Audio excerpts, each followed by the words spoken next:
오늘 최고로 행복한 날입니다. 왜냐고 하면 바로 오늘이 2023년 최고의 예배를 드리는 날, 하나님 앞에 최고로 감사함으로 우리가 예배할 수 있는 복된 날을 우리에게 허락해 주셨거든요.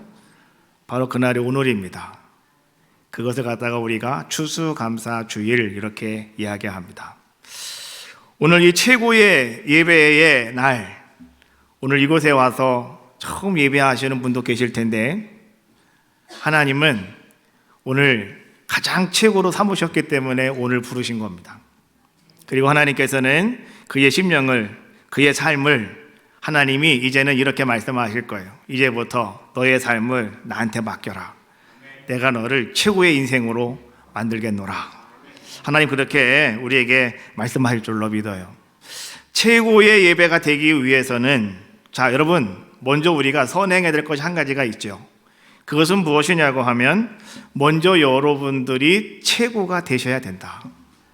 최고의 예배를 위해서는 내가 먼저 최고가 되셔야 되는 거예요. 그래야 그 예배가 최고의 예배가 되어질 수 있는 것처럼. 여러분, 우리나라는 파티 문화가 활성화되어 있지는 않지만, 외국에는 이 파티 문화가 상당히 활성화가 되어 있잖아요. 그러면 자 오늘 밤에 무슨 디너 파티가 있다 그러면 그 최고의 파티에 참석하기 위해서 참석하는 사람은 아주 멋진 드레스를 준비합니다. 예? 디너 파티용 이 드레스를 준비하고 멋있는 옷을 입고 그곳에 가는 거예요. 왜요? 최고의 파티에 초청받은 자의 모습으로서 내가 먼저 최고가 돼야 되기 때문에 그렇게 아주 귀하고 아름다운 모습으로 그냥 멋있게 하고 우리는 그 파티장에 참석을 하게 되는 거죠. 그러면 그 파티는 최고의 파티가 되어지는 겁니다. 마찬가지로 우리가 오늘 최고의 예배라고 말씀드리고 있는데, 자 그러면 오늘 여러분들은 이 최고의 예배를 드리기 위하여 오늘 여러분들은 최고의 아름다운 자의 모습으로 여러분 준비가 되셨느냐라고 하는 거예요. 한번 여러분 스스로가 한번 이야기해 봅시다. 오늘 2023년 최고의 예배의 날, 정말 내가 이 예배를 드릴 수 있는 최고의 사람이 되었는가? 최고의 성도의 모습이 되었는가? 오늘 여러분들은요, 그렇게 준비되어 오늘 주님 앞에 나오셨다면, 오늘 우리 하나님께서 여러분 한 사람 한 사람에게 최고의 은혜를 베풀어 주실 줄로 믿습니다. 할렐루야. 예, 오늘 최고의 은혜가 여러분들에게 이제 고백되어져야 할 줄로 믿습니다. 잔치의 날입니다. 잔치의 날에는 기쁨이 있는 거예요. 또 잔치의 날에는 음식도 많이 따라오게 돼 있죠. 그래서 오늘 음식도 많이 준비가 돼 있는 것 같아요. 끝나고 그냥 가시면 여러분 평생을 후회하십니다. 올라가셔서 하나 더 드시고 가십시오. 오늘 많은 분들이 많이 음식을 정성껏 준비했으니까요. 바울이 한 27살쯤 되었을 때 예수 그리스도를 만나게 됩니다. 그때가 AD 한 33년쯤 될 때입니다. 그때가 언제였어요? 예수님이 십자가에 돌아가셨다가 다시 부활하셨고 다시 승천하셨을 그때였습니다. 그때에 27살의 청년 바울이 예수 그리스도를 만나게 되는 거예요. 그때부터 이제 바울은요, 정말 예수님 만나고 그의 인생은 완전히 싹 바뀌어져 버리고 말았죠. 최고의 인생으로 그럼 바뀌었어요. 그래서 열심히 나가 사람들에게 복음을 전하고 1차, 2차, 3차 전도 여행을 다니면서 많은 사람들을 만나고 오직 그 복음을 증거하는 일에 최선을 다하는 오늘 바울의 모습을 성경은 우리에게 잘 보여주고 있죠. 자, 그런데 그런 바울이 이제 나가서 복음을 전하면서 시간이 조금 흘러가게 됩니다. 대략 한 24년, 5년 정도가 흘러가게 돼요. 그때 이제는 시간이 많이 갔기 때문에 바울이 가는 곳마다 교회를 세워놨기 때문에 꽤 많은 교회들이 이제 세워져 있었고, 그들이 열심히 신앙생활을 잘하고 있었지 않겠습니까?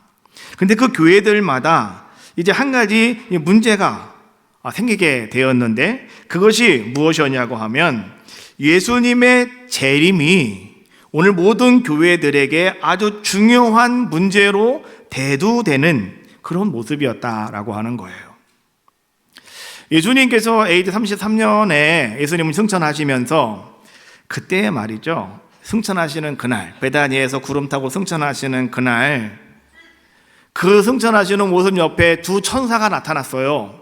그들이 이렇게 이야기를 했습니다. 사도행전 1장 11절 말씀에 보니까 이르되 갈릴리 사람들아 어찌하여 서서 하늘을 쳐다보느냐, 너희 가운데에서 하늘로 올리신 이 예수는 하늘로 가심을 본 그대로 오시리라 하였느니라. 오늘 천사가 하는 얘기예요. 두 천사가 거기 있는 많은 사람들에게 하고 있는 이야기예요. 자, 너희가 지금 하늘을 쳐다보고 있는데 너희가 지금 보신 그 예수님은 하늘로 가신 그대로 다시 너희가 본 그대로 다시 너희에게 오실 것이라고 말씀해 주고 계시는 거죠. 자, 그런데 고린도 전서 15장 6절 말씀에 보면 이렇게 또 말씀해 주고 있어요. 그 후에 500여 형제들에게 일시에 보이셨나니 그 중에 지금까지 대다수는 살아있고 어떤 사람들은 잠들었으며. AD 33년에 주님께서 승천하시는 모습을 보실 때 그때 한두 명이 모여 있는 것이 아니라 그때 한 500여 명의 성도들이 함께 모여 있었다, 이런 얘기예요. 그런데 그 중에서 이제는 시간이 한 24년, 25년 지나서 지금은 데살로니가 교회에 편지를 보낼 때니까 그때는 역사적으로 AD 한 57년 정도가 된단 말이에요. 그러니까 대략 한 24년 정도가 지났단 말이에요. 24년이 지나면서 오늘 교회들에게 어떤 문제가 있었냐고 하면, 자, 주님이 다시 오신다고 그랬잖아. 다시 올라가는 것을 본 그대로 우리가 다시 볼 수 있다고 했잖아. 그런데 그것을 함께 보았던 사람들이 한 500여 명이 있었는데 그 중에 아직도 성경은 뭐라고 말씀해 주고 있어요? 대다수는 살아있고, 많은 사람이 아직도 그걸 본 사람들이 살아있다는 거예요. 그리고 어떤 사람들은 잠들었으며 라고 말씀해 주고 있어요. 어떤 사람들은 먼저 죽은 사람도 있다, 이런 얘기죠. 근데 이제는 뭐가 문제였냐고 하면 살아있는 사람들이 문제죠. 대다수는 살아있다가 보니까 오늘 주님이 다시 오신다고 그랬어. 내가 본 대로 다시 오신다고 그랬어. 그러니까 주님이 내가 죽기 전에 주님은 오실 거야. 그러니까 모든 교회들이요, 다 그들의 이목이 어디에 집중이 됐냐고 하면 주님의 재림 사상, 다시 주님이 이 땅에 오신단다. 이제 내가 죽기 전에 주님 오신단다. 여기에 사람들이 다 이목이 집중이 되면서 말이죠, 모든 사람들이 그런 임재, 재림 사상의 영향을 받는 그러한 모습이 교회들에서 나타나게 되었다라고 하는 거죠. 근데 문제는 너무나 사람들이 여기에 지나치게 매달리기 시작하더라라고 하는 거예요. 난 소망이 없어. 그러나 주님이 오신다고 하니까 그날까지만 참자. 뭐 이렇게 하면서 말이죠, 사람들이 다른 데에 신경을 안 쓰고 오직 그 재림에만, 나 죽기 전에 주님이 오신다고 했으니까 거기에만 사람들이 다 그냥 올인하고 있는 그러한 모습이었다라고 하는 거죠. 이런 소식을 사도 바울이 듣게 되는 거죠. 근데 사도 바울이 그런 이야기를 들을 때마다 사도 바울의 마음은 무거웠습니다. 왜냐하면 지금 열심히 주님이 오시는 그날까지 우리가 열심히 믿음 생활하고 신앙 생활하고 믿음 지켜나가야 되는데 이 재림 사상 때문에 말이죠, 사람들이 중요한 문제도 다 포기해요. 안 해요. 왜요? 좀 있으면 주님 오신다는데 그걸 내가 왜 해? 뭐 이런. 그러다 보니까 교회들마다 말이죠, 문제가 막 돌출하게 되고 사람들 가운데 막 이견이 생기게 되고 막 이런 문제들이 나타나게 되더라라고 하는 거죠. 그러한 데살로니가 교회에게, 데살로니가가 AD 한 57년 정도에 바울이 처음으로 편지를 써서 이제 보내는 편지인데요, 이 데살로니가 교회 성도들에게 이렇게 이야기해주고 있는 이런 의미에서 말하는 게 오늘 6절에 있는 말씀이죠. 6절 말씀 같이 한번 읽어봅시다. 시작.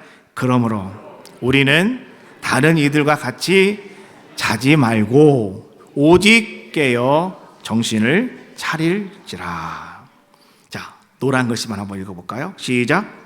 그러므로 오직 깨어 정신을 차릴지라. 이것이 오늘 말씀의 제목입니다. 그러므로 오직 깨어 정신을 차릴지라.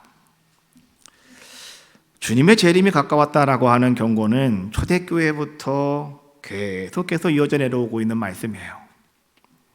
그런데 그 말씀이 있은 이후로 지금 2000년이 흘러갔거든요.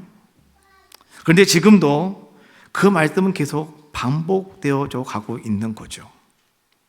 초대교회에서는 바울의 마음이 상당히 무거웠던 것은 뭐냐고 하면 사람들이 모든 일을 다 제쳐놓고 주님 오신다고 거기에만 매달리고 있는, 그러다가 보니까 이런저런 문제들이 생겨나서 바울이 그것이 마음이 무척이나 무거웠는데 2000년이 지난 오늘 2023년이죠.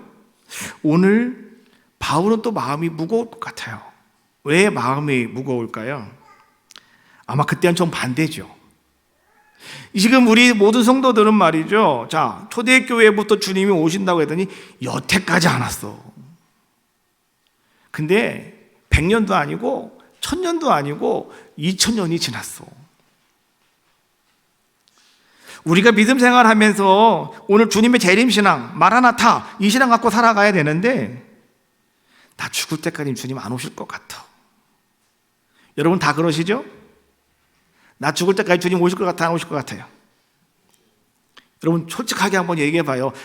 여러분 자신 죽을 때까지 주님 오실 것 같아요, 안 오실 것 같아요? 안 오실 것 같잖아요. 그러니까 우리 마음대로 산다니까요. 주님 안 오신다니까. 걱정할 거 없어. 주님 안 와. 교회 가면 다 사기치는 거야. 목사님 당신들 사기치는 거야. 걱정하지 마. 이러면서 말이죠, 우리로 하여금 어떻게 합니까? 긴장감을 깨트려 버리는 거죠. 그렇죠? 무감각하게 만들어 버리고 있는 오늘 이 시대의 모습이더라라고 하는 거예요. 그래서 사도 바울은 오늘 6절의 말씀을 다시 오늘 우리에게 전해주고 있는 거예요. 뭐라고요? 그러므로 오늘 여러분들은요, 다른 사람들과 같이 여러분 그렇게 무감각해지지 마십시오. 영적으로 도덕적으로 여러분 무감각한 상태로 여러분 있는지 한번 잘 살펴보십시오. 그리고 여러분 영적 각성이 일어나야 됩니다 라고 하는 것을 바울은 여러분들에게 전하고 계시는 거죠. 오늘 우리 모든 성도들이 취할 자세는 이런 겁니다. 그날이 내일일지 모른다 라고 하는 생각, 이거 여러분 절대로 잃어버리시면 안 되고 배제시키면 안 되는 거예요. 그날이 내일일 수도 있다.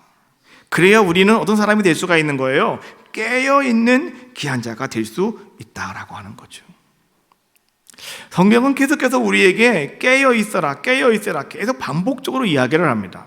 여러분 봅시다. 마태복음 25장 13절 말씀해 보니까 이렇게 말하고 있어요. 그런즉 깨어있으라 너희는 그날과 그때를 알지 못하느니라. 마가복음 13장 35절 그러므로 깨어있으라 쭉 나가다가 맨 뒤에 가면은 너희가 알지 못함이니라. 누가복음 21장 36절 그러므로 너희는 장차 올 이 모든 일을 능히 피하고 인자 앞에 서도록 항상 기도하며 깨어 있으라 하시니라. 누가복음에서 누가는요, 여러분들에게 자 깨어 있는 것이 어떤 것인가에 대해서 이야기를 해주고 있는 거예요. 항상 기도하며 깨어 있으라고 말씀해주고 있는 거예요. 깨어 있다 라고 하는 말은요, 사전적인 의미를 찾아보면 그렇습니다. 자던 잠이나 취한 술 기운이 사라져서 정신이 맑아진다. 이게 깨어있다, 깨어나다 라고 하는 사전적인 의미예요. 두 번째 의미는 어리석은 사람이 뭔가를 듣고 배워서 지혜가 열린다. 이것을 갖다 깬다, 깨어난다, 뭐 이런 의미로 사전적인 의미는 그렇게 우리에게 전달해 주고 있다라고 하는 거예요.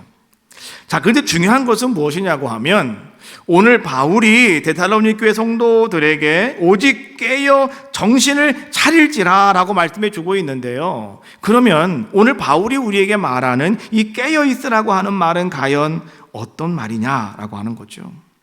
그것은 여러분의 모든 신앙생활 속에서 영적인 무감각 속에서 여러분들은 벗어나셔야 됩니다 라고 하는 것을 이야기해 주고 계시는 거예요. 성경은 계속해서 우리에게 깨어 있어라, 그날이 언제 일는지는 너희는 알지 못한다.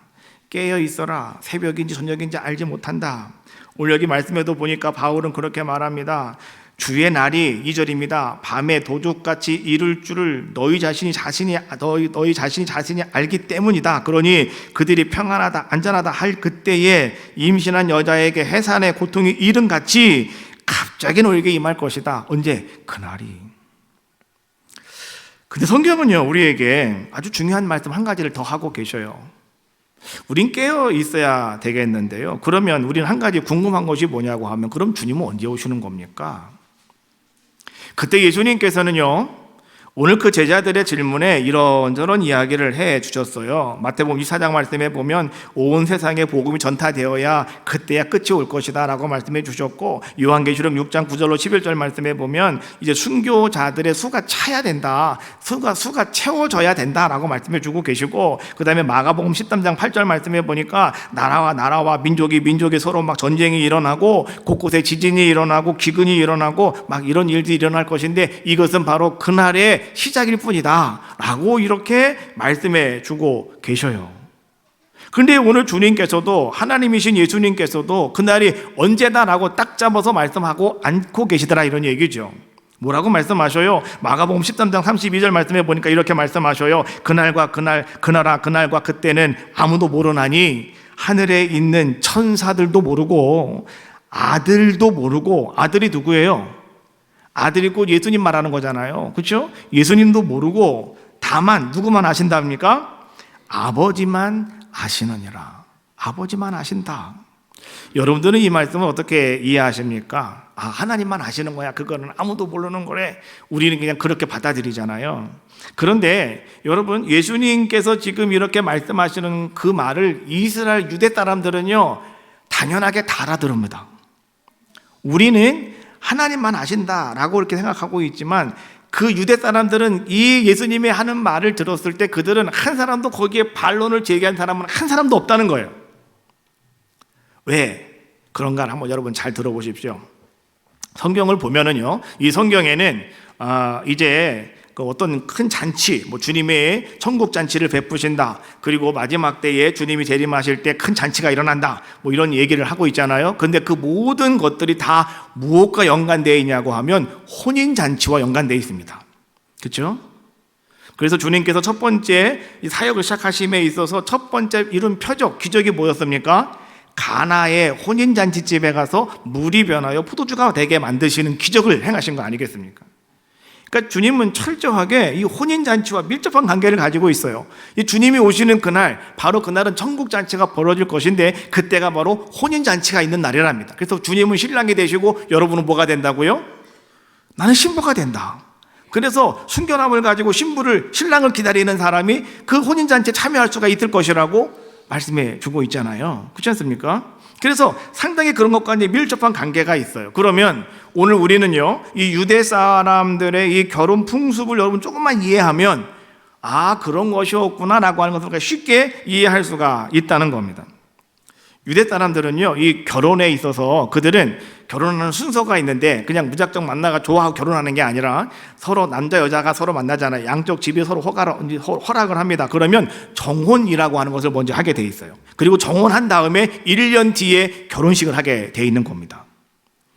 예수님이 태어났던 그때도 이제 요셉과 마리아가 정혼한 상태라고 그랬잖아요.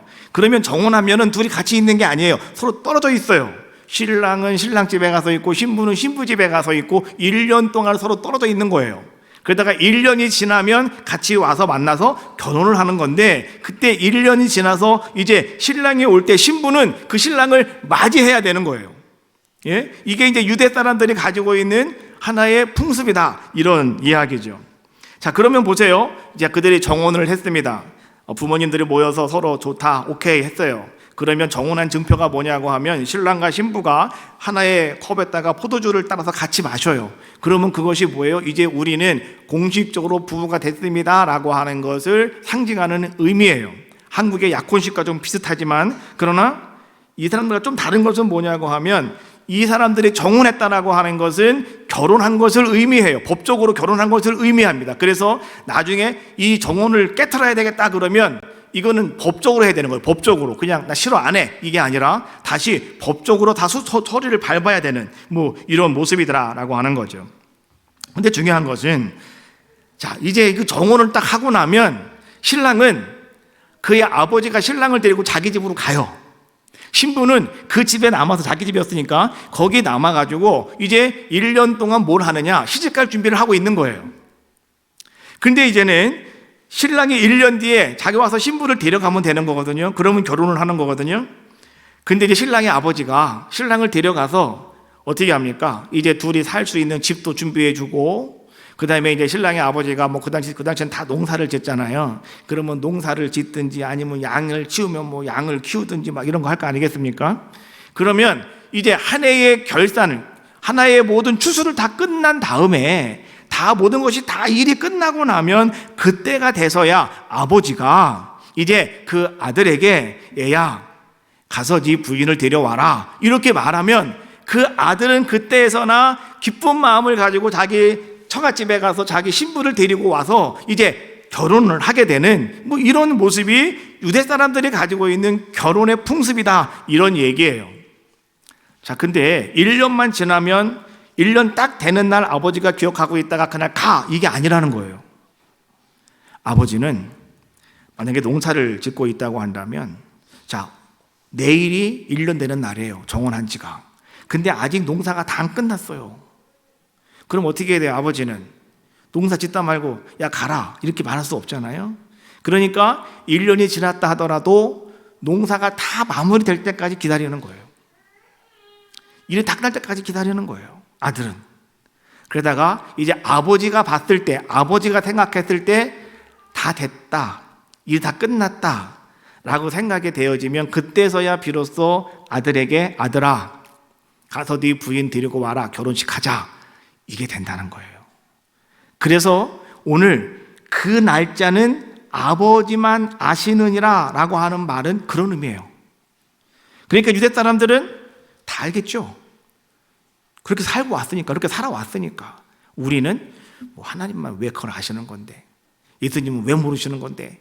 여러분, 우리는 불평이 있을 수도 있지만 유대 사람들은 그것이 그들의 풍습이었기 때문에 아버지만 아는 거예요. 예? 그날은 아들하고 상의도 안 해요.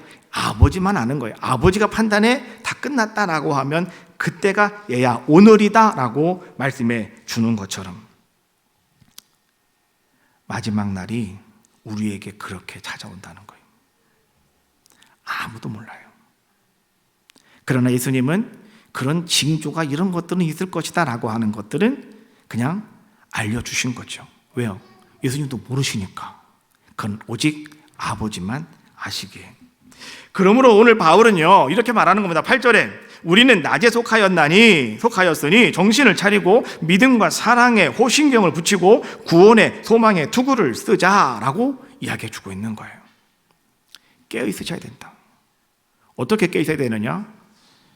영적 무감각 속에서 여러분들은 깨어 있는 자들의 모습이 되셔야 된다. 아까 얘기했던 것처럼 나 죽기 전에 주님 안 온다니까 걱정할 거 없어. 그래서 우리는요 우리가 하려고 하는 것들을 자꾸 뒤로 밀어요. 내가 해야 되는 것들도 여러분들은 안 하려고 그래요. 그러나 만약에 주님이 내일 오신다면 어찌 우리가 그거를 뒤로 미룰 수가 있겠어요? 오늘 당장 해야죠. 그렇죠? 그러니까 그런 사고의 생각, 이것이 바로 오늘 우리가 영적인 무감각인데요 여기서 우리는 벗어나야 된다고 말씀해 주고 있는 거예요. 아브라함에게 조카 롯이라고 하는 사촌이 하나 있었죠. 자기 형님의 아들이었습니다. 아브라함은 아들이 없었기 때문에 그가 하나님 말씀을 따라 가나안 땅에 갈 때 그 조카 롯을 데리고 가게 됩니다.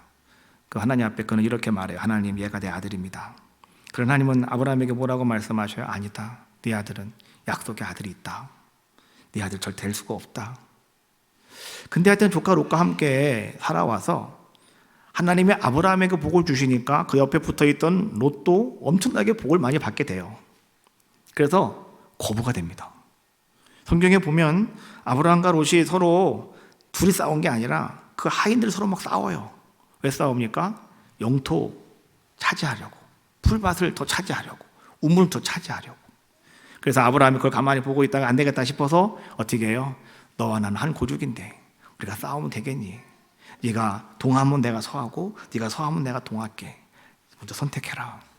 그랬더니 이 조카 롯은 말이죠, 이제 가만히 보니까 이 동쪽이 너무너무 좋은 거예요. 거긴 소돔과 고모라가 있는 곳이었는데 그곳에 가면 내가 지금 가지고 있는 이것만 가지고 가면 내가 정말 잘 살 수 있을 것 같았어요.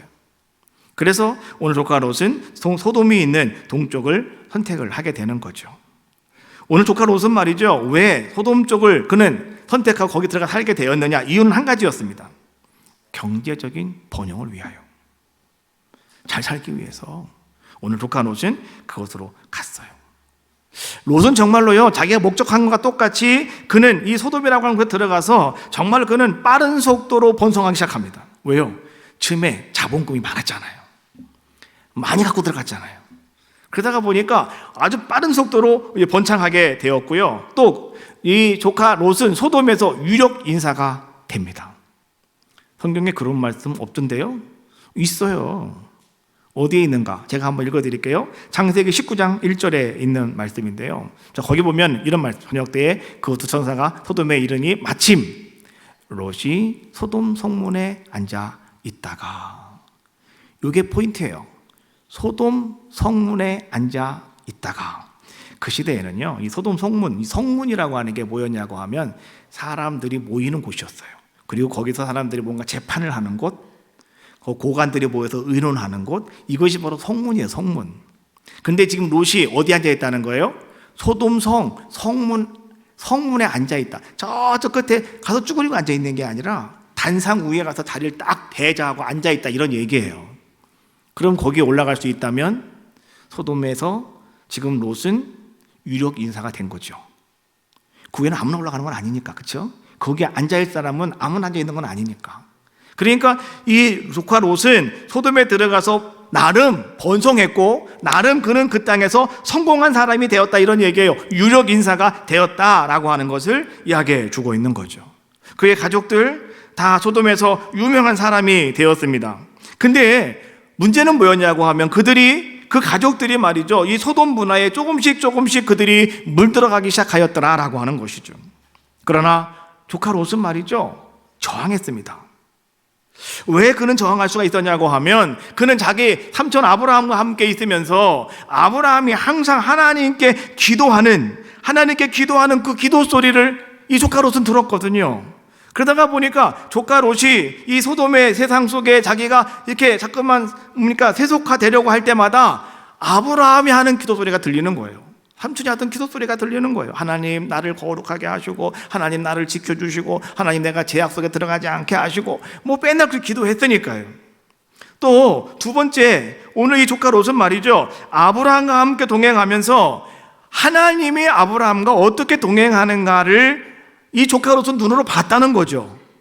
그러다가 보니까 이 소돔이라고 하는 성에 살고 있었지만은 오늘 거기서 그는 번창하고 성공하고 유력 인사가 되었지만은, 그런데 이제 거기서 그는 말이죠, 할 수 없이 살고는 있지만 그러나 그는 거기서 어떻게 하는 거예요? 이 유혹, 세상의 유혹이잖아요. 이 쾌락이지 않습니까? 이러한 것들이 만연하고 있는 그곳에서 오늘 롯은 그냥 벅차고 나왔으면 좋겠는데 나올 용기는 없었고, 그래도 거기서 그는 계속해서 자기 자신과 싸우면서 이렇게 저항하고 있는 이 조카 롯의 모습이었다라고 하는 거죠.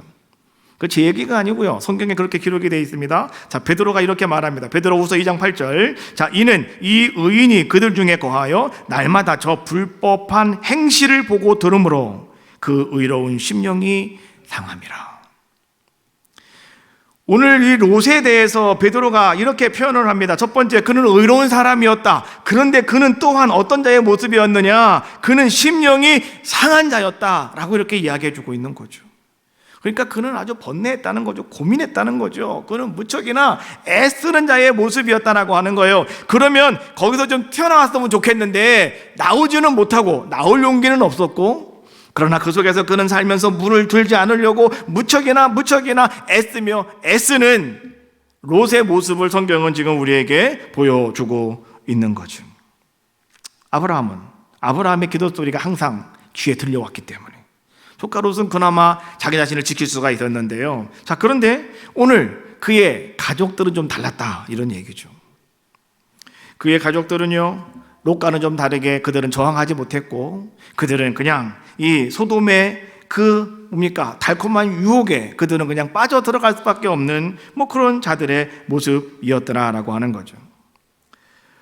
조카 롯은 그런 모습을 가만히 바라보면서, 야, 이거 안 되겠다, 내가 소돔을 빨리 좀 버리고 나가야 되겠는데 라고 생각을 했지만, 그러나 그는 경제적인 이유에서 소돔이 미웠지만 그는 그곳에 계속 머무를 수밖에 없는 자의 모습이었다라고 하는 것을 성경은 보여주고 있는 거죠. 그러던 어느 날 하나님께서는요, 이제 심판을 하시는데 하늘로부터 유황과 불을 비같이 내려서 소돔을 전체를 다 멸하실 때 롯과 두 딸은 간신히 빠져나올 수가 있었지만은, 그러나 그의 아내는 어떻게 됐습니까? 소돔 문화에 완전히 동화되어져 버리고 말았죠. 그래서 오늘 그녀는 나가다가 소돔의 그 아름다움을 잊지 못해서 뒤를 돌아보다가 소둥기둥이 되었다고 성경은 우리에게 말씀해 주고 있는 거죠. 소돔과 동일하게 심판을 받았다. 그래서요, 주님은 우리에게 이렇게 경고합니다. 누가복음 17장 32절. 룻의 철을 기억하라. 룻의 철을 기억하라. 여러분, 영적 무감각에서 벗어나지 못하면 우리는 룻의 처가 된다는 거죠. 그래서 오늘 바울은 오늘 2000년이 지난 이 시대 여러분들에게 그렇게 힘있게 외치고 있는 거예요. 6절이죠.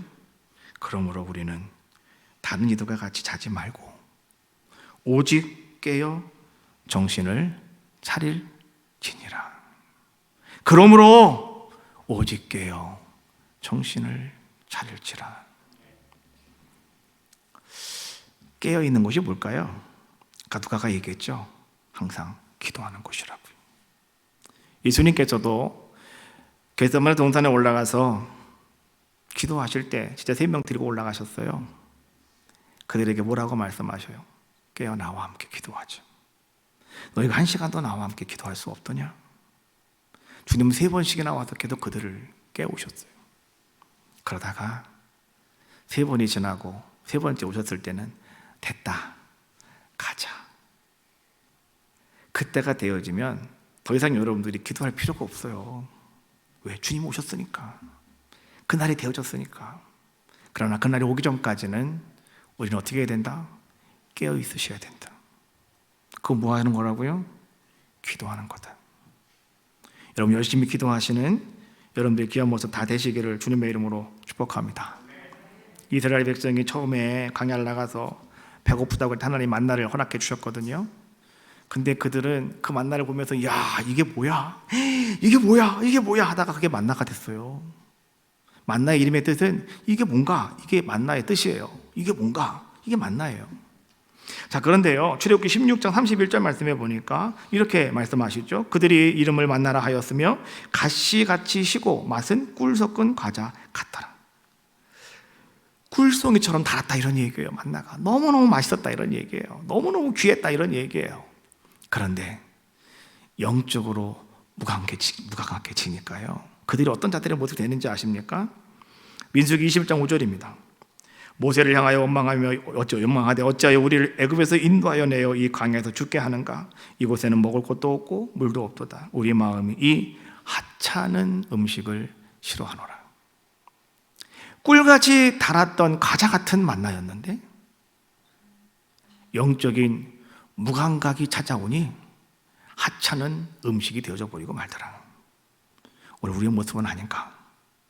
하나님의 은혜가 우리에게 주어졌음에도 불구하고 우린 처음에 너무나 감사하고 기뻐했는데 시간이 지나다가 보니까 오늘 우리는 그런 하찮게 여기는 자들의 모습은 아닌가? 하나님 앞에 내가 뭔가 해야 되는 것들을 자꾸 우리 뒤로 미루고 하지 말자 하고 싫다고 하고, 여러분 이런 모습을 갖고 있지 않는가? 그것이요 오늘 우리들이 하찮게 여기는 모습이죠. 그러므로 오직 깨어 정신을 차릴지라. 우리에게 주시는 말씀인 줄로 믿습니다. 한 주간 여러분 오늘 거룩한 축복의 날인데요, 이 말씀이 여러분 마음가운데 신기식이 되겠고, 오늘부터 결단하고 하나님 앞에서 영광 돌리는 놀라운 역사 이루어 주시기를 주님의 이름으로 축복합니다.